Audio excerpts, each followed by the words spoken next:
record this. So, right, you have a modality. That's the boat, right, from island A to B. The trouble with the boat, or the opportunity, the upside, downside, double-edged nature of it is a boat can take you anywhere. So you say, but well, this boat could help you, yeah, with your relationship stuff, with your spiritual quandaries. This boat can help you with your health stuff. It can help you with all these things. And so how do you hone it down? There's a few things. One, really look at your own wounds, your own struggles. What have you overcome personally? But that's just where you have the most to say. So that's one thing. Second, you might also look at just what's missing in the marketplace.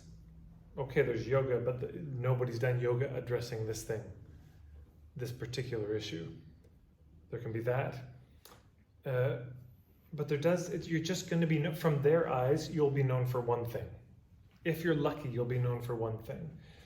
And when people say, but I don't want to limit myself, that ends up being the jail that they live in. Their resistance to any kind of limitation is the jail.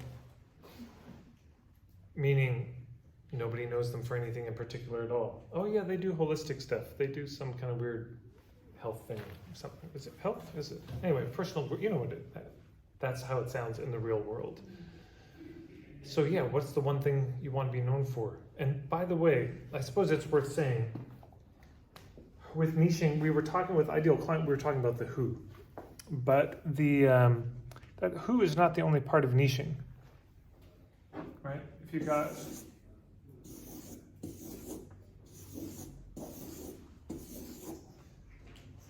you've got who, what, where, when, why, and then how. All of those are a part of your niche, meaning you can be known for all those things. Today, we were really focused on who, because for most service providers, that's kind of the main thing. But it could be the what you offer. If what you're offering is unique and nobody else in town is doing it, and there's a demand for it, great. You do Kundalini yoga, nobody else does it, and there's a demand for it. You don't need any more niching help at that point. Could be where you do it, right? I do this thing. I suppose that's connected, but location. The where can be a really big part of your niche. If you're going to have a hamburger stand and you can only have one competitive advantage, what do you want it to be? You want it to be right next to a hungry crowd. That's what you want. That's the advantage. So where is the business? Just location. And the fact that it's like, yeah, other people do this, but I do it in your neighborhood. You don't have to go online. I do it right here. You can do it live, in person. When? Sometimes when is you're at a festival, it's 3 a.m., you're drunk, you're cold, and you're hungry. And you look and there's that shawarma place, glowing like Shangri-La, enhanced by the acid that you're on, And it's just when, that's it. That's its only advantages. I mean, it's offering food, but it's the only thing open. Yeah. Could be why you do it. Sometimes the reason we'll work with one person versus another, go to one restaurant versus another, it's the ethics, it's the philosophy, it's the larger cause that it's a part of. Yeah, this restaurant is feminist. This restaurant is all about local food. This restaurant is about peacemaking. This restaurant, whatever. There may be a larger cause that restaurant is really taking on that separates it from other restaurants, which is why you go. And it might be how you do it, your style, your approach, your aesthetic, all of that. Your point of view might be why people choose you. It's just there has to be something. What I'm saying is if they go down to the harbor and from their eyes, you look like every other boat they've seen, then they will just want it cheaper from you. So there just needs to be something that's different, that stands out in some way. And if you're a service provider, I keep going back to the journey. It's like, well, what's the problem you're solving? Because again, from their eyes, if you have migraines, I hope none of you ever do, but if you do, and then you go to the pharmacy, right? You're in the pharmacy, and imagine this, there's a bunch of pills, and they say, generally get better pills. $10. Migraine gone in 30-minute pills, $50. You buy that second one. Oh, it's more, but it's what you need. When you're in real pain, it's not, oh, I hope this will generally help. Here's a pitch that is the least compelling pitch, but I've heard variations of this from holistic practitioners over the years. So I work with energy, very subtle, but what happens, you lie down, and then it just has a very subtle balancing effect, and your body will take from it what it needs, and then, in a couple of weeks, you may notice some subtle shifts, and if you're better, I'll take credit for that, and if you're not better, I'll blame you for being resistant to change. You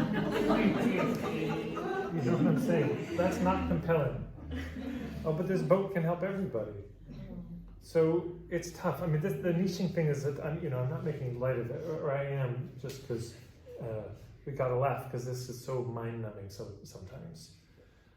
But generally, if you're struggling with a niche, I would say look to your wounds. That's the big thing. Look to where you have struggled, and then you just want to pick one situation, one symptom to lead with. What's the main thing? There could be a lot. One of the ways you can do this, I do this it's in the puttering prep work, marketingforhippies.com/puttering prep. But this exercise I've done a number of times.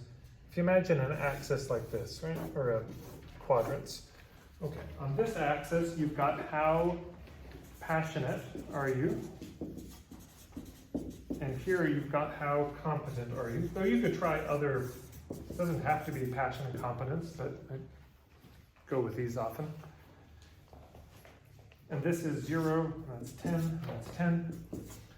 You can make a list of all the possible symptoms you could help, because sometimes it's overwhelming, right? You say, but this modality can help with 20 things. Okay, make a list of all of them, but then start to plot them here. A 10 incompetence is somebody comes in with that, I can handle that without breaking a sweat. We can get that done by the end of the session. You give me a few sessions, no problem. And a 0 would be, I've never even heard of that issue before. I have no idea. And a 10 of passion, of course, is, oh my God, if I could just work on that issue with people all day, every day, I'd be excited. And a 0 is, oh God, not that one again. Yeah, and you start, and what you'll find is, of course, you don't want anything down here. These are just gone. If you're not competent, but you're passionate, well, you could get better at it. If you're competent but not passionate, I mean, sometimes that's just the moneymaker for a while. You can roll with that. But you also might be able to find a way to do it that would be more engaging for you. But fundamentally, that's what you're looking for. I'm really good at this, and I really love doing it. And that can sometimes just help to narrow it down. Yeah. Okay, I'll wrap there. But those are some general thoughts. I don't know if this helps at all. It's not an answer to choosing your niche, but yeah.